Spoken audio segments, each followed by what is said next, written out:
សួស្តីបងប្អូនទាំងអស់គ្នាវិលត្រឡប់មកជួបពួកយើងទាំងពីរនាក់ម្ដងទៀតហើយចង់ដឹងថាបងប្អូនទាំងអស់គ្នាមាននឹកពួកយើងទាំងពីរនាក់ដែរអត់ណហើយបើបងប្អូនទស្សនាវីដេអូនេះមានអារម្មណ៍ថាពេញចិត្តកុំភ្លេចជួយ like និង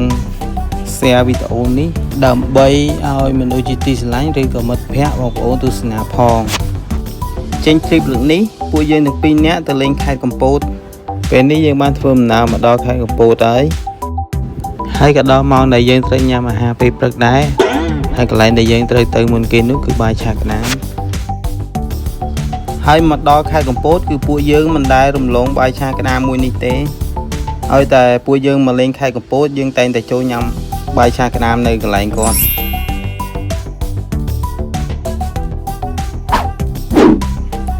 ញ៉ាំអាហារពេលព្រឹករួចពួកយើងក៏បន្តដំណើរឡើងទៅភ្នំបូកគោ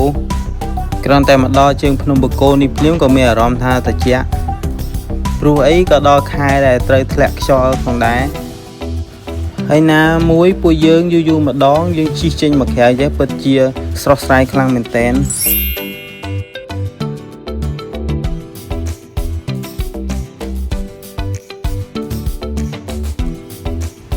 ពួកយើងក៏បានចូលហាងកាហ្វេដែលគេទៅបើកថ្មីនេះដែរទេដែលមានឈ្មោះថាថ្មមុខយក្សកាហ្វេនៅលើភ្នំបូកគោមកដល់ទីនេះពួកយើងគិតថានឹងឈប់សម្រាកអង្គុយថតរូបលេងឲ្យបានយូរបន្តិចប៉ុន្តែដោយសារតែខ្យល់ខ្លាំងពេកសូម្បីតែយើងដើរក៏ចង់ប៉ើងដែរជាងយើងបានចូលតែមួយផ្លេតទេនៅទីហ្នឹងញ៉ាំកាហ្វេហើយថតរូបលេងរួចពួកយើងក៏បន្តដំណើរទៅមុខទៀត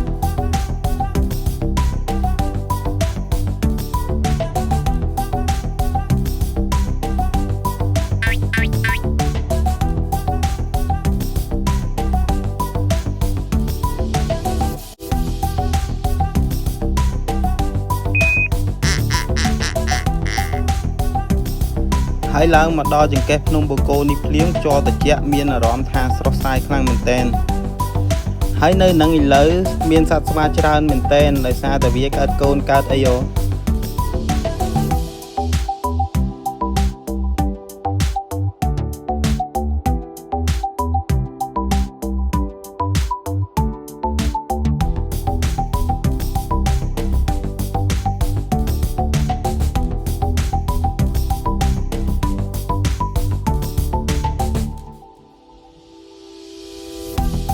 ឥឡូវហ្នឹងពួកយើងបានធ្វើដំណើរមកដល់រូបសំណាកលោកយាយម៉ៅហើយ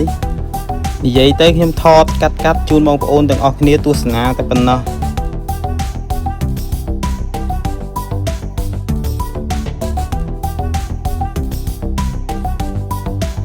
ពួកយើងក៏បានទិញចេកយកទៅអុជធូបបួងសួងសូមសេចក្តីសុខពីលោកយាយផងដែរ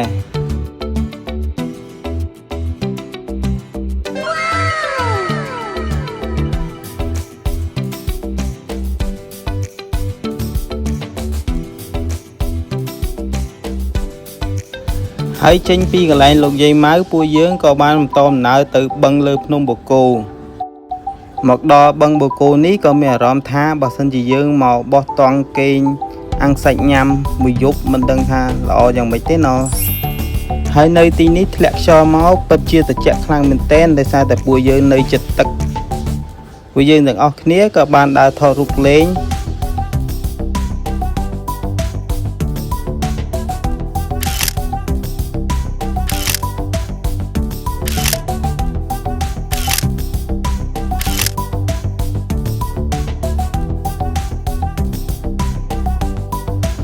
ថ្ងៃដែលពួកយើងទៅអត់មានអាប់ទេប៉ុន្តែធ្លាក់ខ្យល់ត្រជាក់ខ្លាំងមែនទែនបន្ទាប់ពីថតរូបលេងហើយពួកយើងក៏ធ្វើដំណើរចុះពីភ្នំបូកគោមកវិញពេលដែលចុះមកវិញពួកយើងក៏បាននិយាយគ្នាថាទៅមើលថ្ងៃលិចនៅសេសមុទ្រខេត្តកំពតរីឯអាកាសធាតុបែបប្រែជាអត់ស្រួលទេមេឃរោភ្លៀងក៏អត់មានថ្ងៃលិចមើលទេហើយពួកយើងក៏សម្រេចធ្វើដំណើរមកភ្នំពេញវិញហើយវីដេអូពួកយើងក៏ឈានមកដល់ទីបញ្ចប់ផងដែរបើសិនជាបងប្អូនចូលចិត្តកុំភ្លេចចុច like និង share ខមមិនវីដេអូនេះទាំងអស់គ្នាម្នាក់មួយផងបាទ